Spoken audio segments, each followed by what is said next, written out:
대한공중보건의사협의회 현재 부회장을 맡고 있는 이원진이라고 합니다. 감사합니다.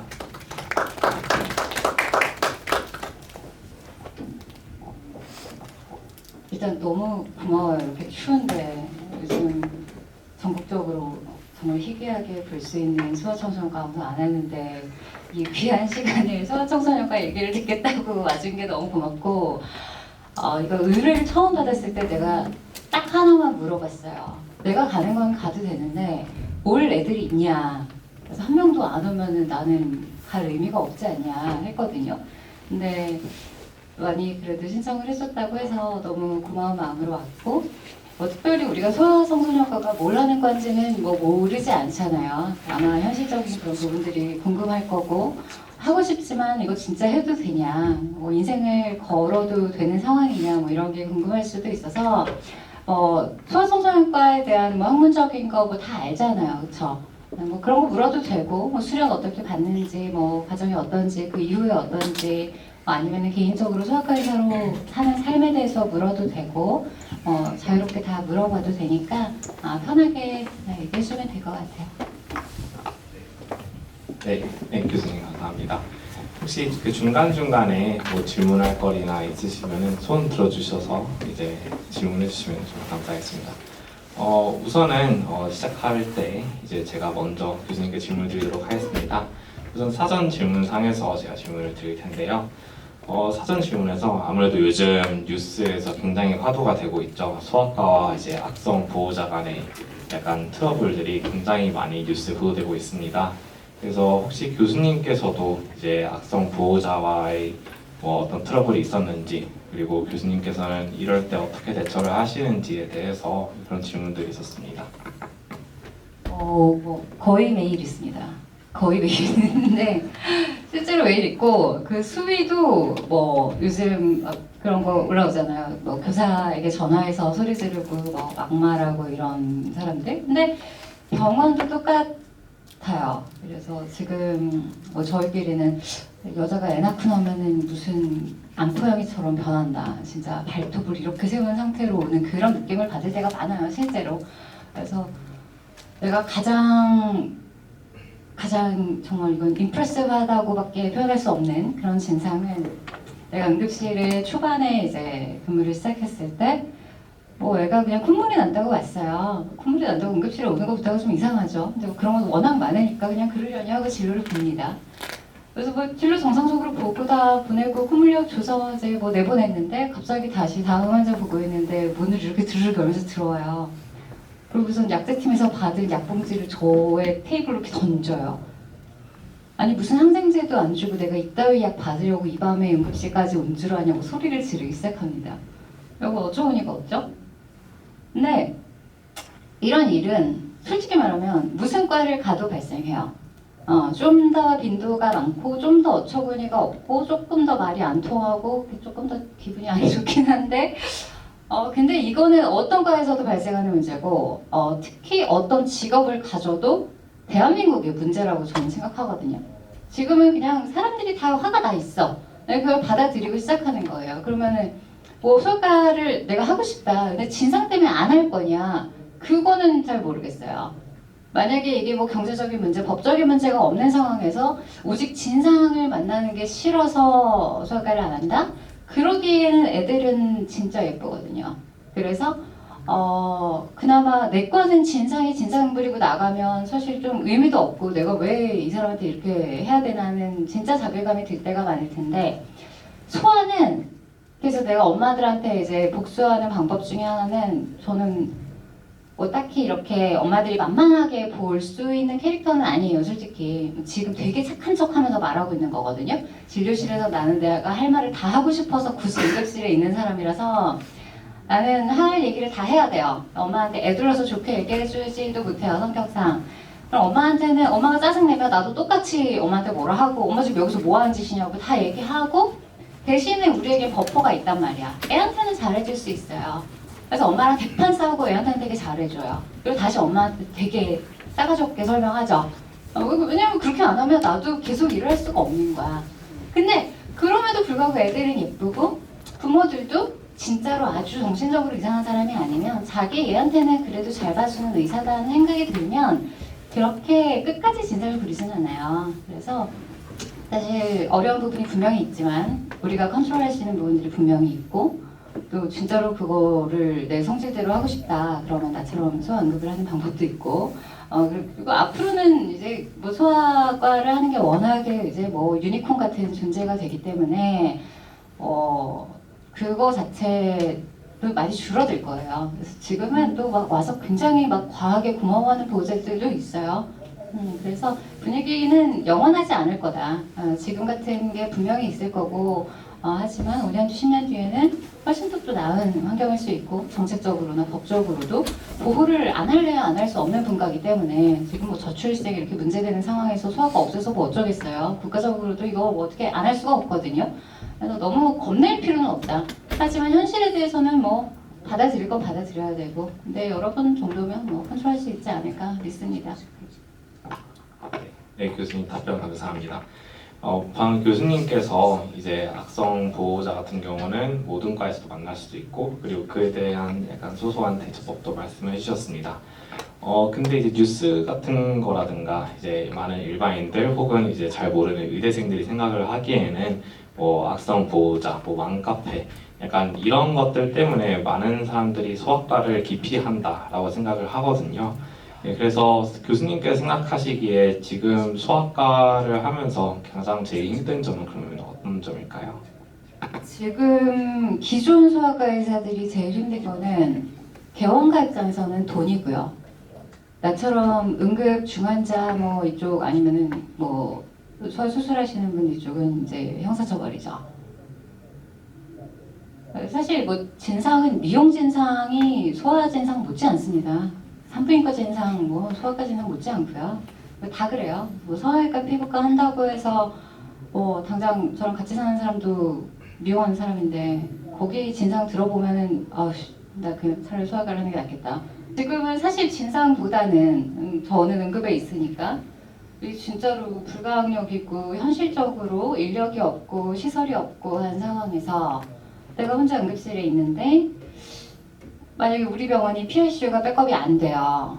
근데 얘가 스테토스를 막 왔어. 근데 내가 뭐 아무리 뭐 아티반 주고 뭐 페니트린 걸고 다 걸었어. 근데 안 멈춰. 근데 ICU 케어가 안 돼. 그러면은 얘를 빨리 전원을 보내던가 아니면 소아과나 뭐 아니면 마취과 내과 다 지원이 있어야 되는데 뭐 우리 병원이라고 소아과 전공의가 지금 있을 만무하고 당연히 스태프들이 지금 ICU 못 돌리고 있고 그런 현실적인 상황이 있으니까 근데 전원이 되냐? 안 되거든요. 우리 병원이 지금 천안에 있는데 사실 내가 거기까지 출근을 하는 이유, 나 집이 여기란 말이에요. 근데 내가 천안까지 출퇴근을 하는 이유도 물론 매일 출근하진 않아요. 근데 거기는 팀이 다 차 있단 말이에요. 우리끼리 백업이 돼. 그러니까 가는 거예요. 근데 서울에 있는 다른 병원은 소아응급실에 뭐 1명, 2명 뭐 이렇게 있으니까 근무 스케줄도 안 나오고 백업도 안 되고 그렇다고 소아청소년과에서 이거를 봐줄 수 있는 상황도 아니고 하니까 너무 리스크가 높은 거예요. 그래서 차라리 나는 같이 일을 돌릴 수 있는 백업이 되는 그 전원 보내는 시스템이 좀 갖춰져 있는 그런 병원에서 일을 하겠다 해서 지금 그 병원에 계속 다니고 있는 상태인데 지금 법적인 거는 보호가 사실 잘 안 되고 있는 건 맞아요. 그리고 어제 또 산부인과 관련해서 하나 나왔는데 뭐 찾아보면 있을 거예요. 뭐 실색을 한 해 만에 하는 상황에서 뭐 복실부신을 걸었는데 뭐 그것 때문에 뭐 유트라인 럽처되는 뭐 리스크를 설명을 안 했다고 뭐 이걸 또 뭐 몇 억을 뭐 내라 뭐 이런 기사가 떴어요. 뭐 또 산부인과 얘기죠. 산부인과 아무도 안 하겠지. 근데 소아과도 아직은 비슷해요. 이상한 게 있기 때문에 그리고 소아과의 리스크는 엄마들이 자꾸 뭐 올리죠. 애기 얼굴 이렇게 띄워가지고 뭐 우리 소중한 누구를 잃었습니다. 뭐 이런 거.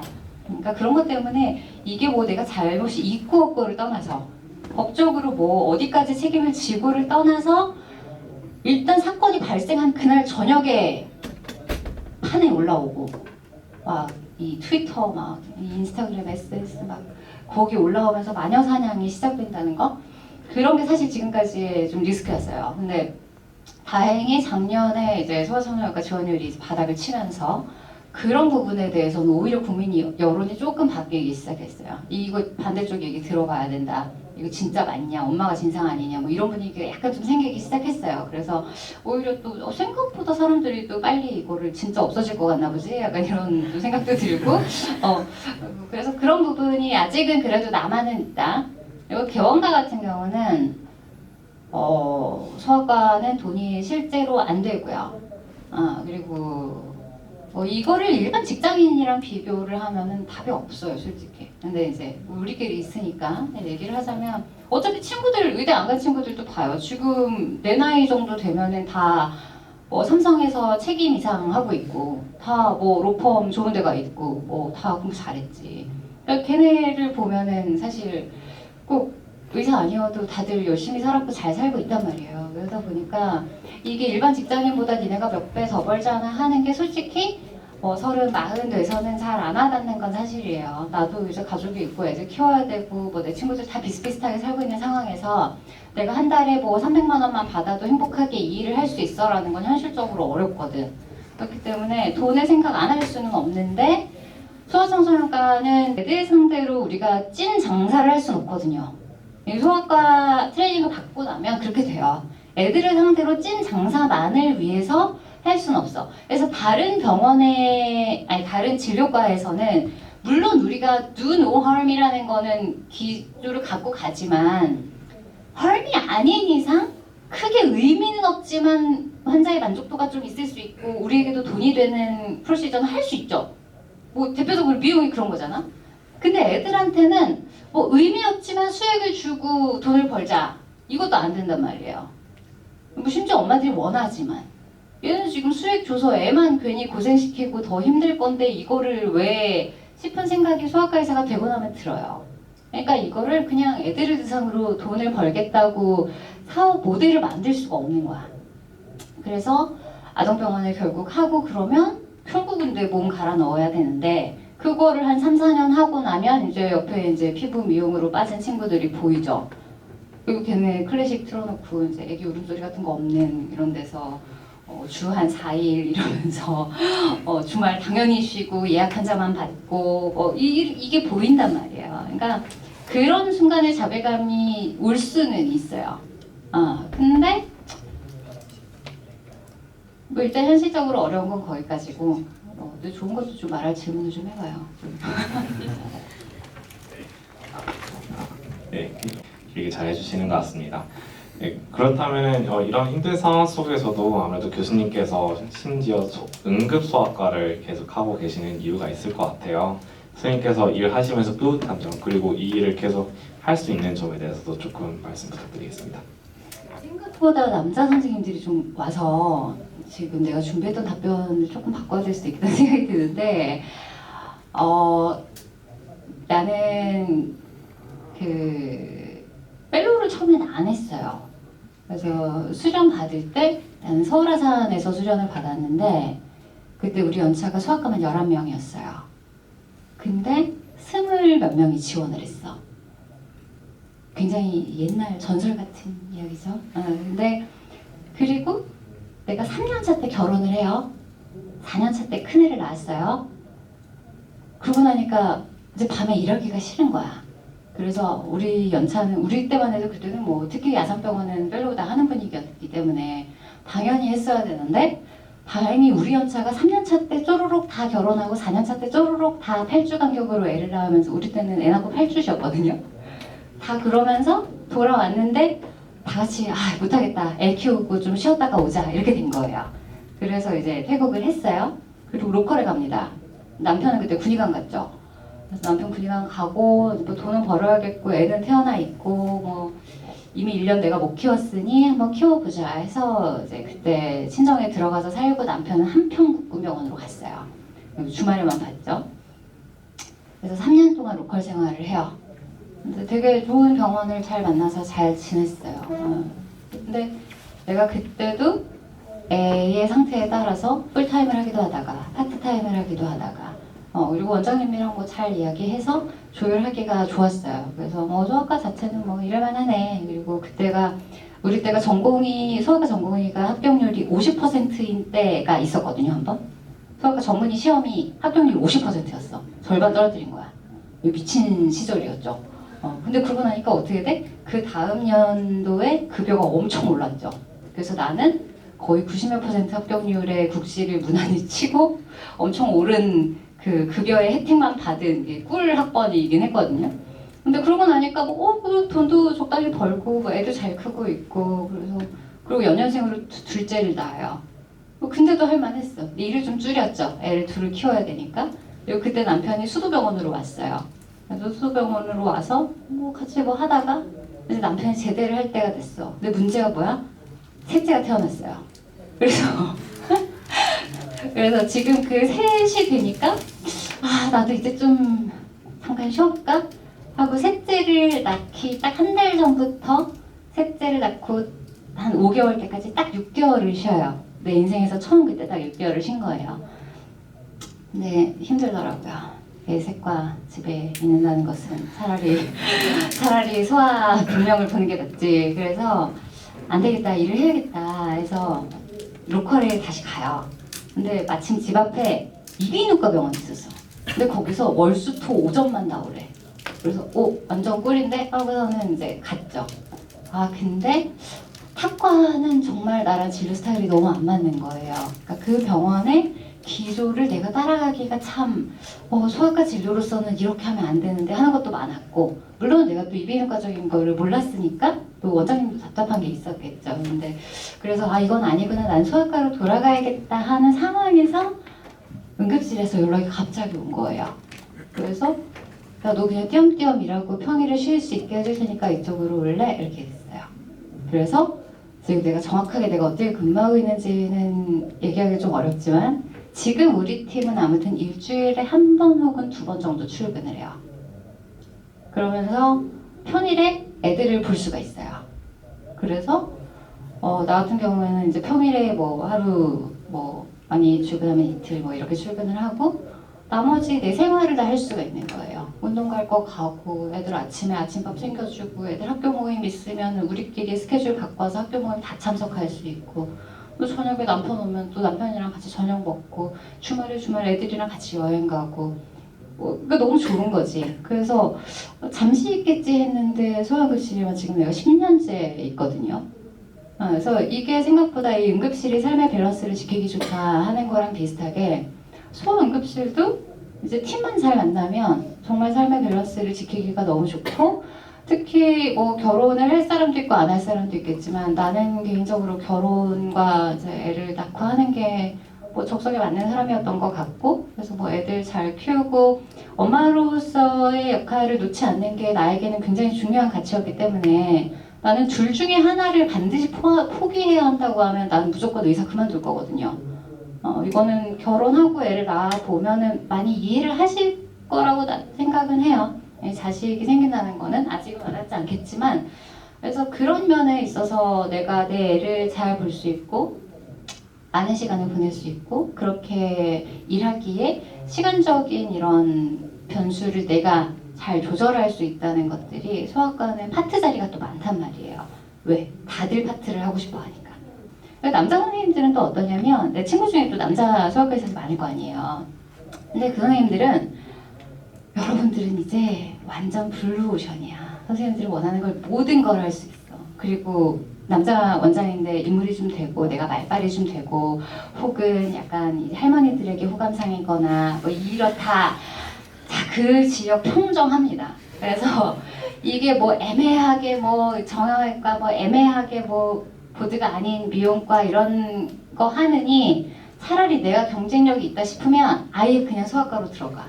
그래서 거기서 그 동네에 싹 쓸고 엄마들 다 다스리면서 아동병원 채워서 후배들 뽑고 재벌이 될 수도 있어요. 왜? 소아과 망할 거거든요. 반드시 민영화가 안 될 수가 없는 영역이 와요. 그건 선생님 때의 기회란 말이에요. 우리는 그 기회는 못 누릴 거예요. 지금 의대 증원하는 게 우리랑은 상관없죠. 선생님들이 문제지. 근데 그거랑 마찬가지로 소아과는 반드시 돈이 되는 시기가 와요. 근데 그건 우리는 아니야. 선생님들일 거란 말이죠. 그렇기 때문에 나는 비전을 만들 수 있지 않을까. 비전이 있진 않아요. 비전을 만들 수 있지 않을까 기대해 봅니다. 네, 네, 교수님 답변 감사드립니다. 근데 교수님께서 그 아까 지원을 하실 때 가졌던 마음가짐이라든가 뭐 동기 같은 거는 얘기를 잘 해주신 것 같아요. 그래서 그런 부분과 이제 그때를 다시 되돌아보면서 여기 있는 소아과 의사의 유망주 선생님들께 이런 거는 한번 생각해보고 지원을 해줬으면 좋겠다. 뭐 이런 거 좋으니까 한번 해봐라. 이렇게 말씀해 주시면 감사하겠습니다. 이게 아직은 자기가 지금 소아과 하고 싶어도 여기서 내가 봤을 때 한 3명 하면 잘할 거예요. 왜냐하면 소아과가 안 좋아서가 아니에요. 나는 PK 때 내가 당연히 외과 아니면 산부인과를 할 줄 알았어요. 당연히. 나는 무조건 수술하는 거다. 그래서 난 성향 자체도 막 나는 ESTJ예요. 막 무조건 난 수술해야 돼. 막 내가 다 알아서 해야 돼. 막 그런 게 너무 좋았는데 PK 때 막상 딱 실습을 들어가니까 배조배가 싱코피 너무 심한 거예요. 그래서 맨날 싱코피 맨날. 그러니까 이 수술방에서 내가 서 있다가는 이거 뭐 환자 잡겠구나 안 되겠다 해서 이제 내과계로 돌려요. 그래서 그럼 정신과를 할까? 그럼 내과를 할까? 신경과를 해야 되나? 막 하는데 정신과 신경과는 우울해서 안 되겠고 내과는 내과 ICU 나는 너무 이 분위기가 글루미한 이게 너무 싫은데 그때 소아응급실을 들어왔어요. 근데 소아응급실을 들어왔는데 그때도 진상이 물론 있었죠. 하지만 애들을 평생 보는 거는 되게 이거는 아무에게나 주어지는 기회가 아니겠다 하는 생각을 했어요. 우리가 함부로 남의 애가 아무리 귀여워도 함부로 머리 한 번 못 쓰다듬잖아요. 근데 애들이 진짜 나는 그 애들의 발바닥 때문에 소아과를 했다고 하거든요. 근데 애들이 이렇게 누워있으면 발바닥이 진짜 통통하고 매끈매끈한데 이게 있어. 아무튼 그런 게 이 강아지 키우는 사람들 알 거예요. 이 발바닥이 그리고 발바닥 중에서도 그 발가락이 있어요. 이 발가락 부분에 이 동글동글한 이 알맹이 같은 이게 꼼지락꼼지락 움직여요. 근데 그거를 평생 보고 살 수 있다는 거는 축복이에요. 정말로. 그리고 진상들도 많지만 정말 어쩔 줄 몰라서 오는 엄마들이 많거든요. 근데 처음에는 나도 뭐 애도 없고 하니까 그런 육아에까지 터치하게 될 거라고 상상도 못했고 잘 모르기도 했고 근데 이제 내가 결혼도 하고 애도 낳아보고 이제 40대 이제 의사가 돼서 엄마들을 보면 이 엄마가 진상이라서라기보다 얘 진짜 놀랬구나 얘 진짜 도와줄 사람이 없구나 이런 포인트가 굉장히 많아요. 그래서 응급실인데 막 새벽 2시 이럴 때 환자 없고 이러면은 막 나 엄마 자꾸 막 한참 얘기도 해요. 엄마 이런 걸로 병원 다니고 이러면은 얘 무서워서 못 키운다. 이게 발로 키우는 거다. 육아는 쉬워야지 못한다. 뭐 이런 막 주저리 막 수다를 떨어. 엄마가 막 울고 가요. 왜냐면 요즘은 양가에서 어르신들도 잘 못 도와주죠.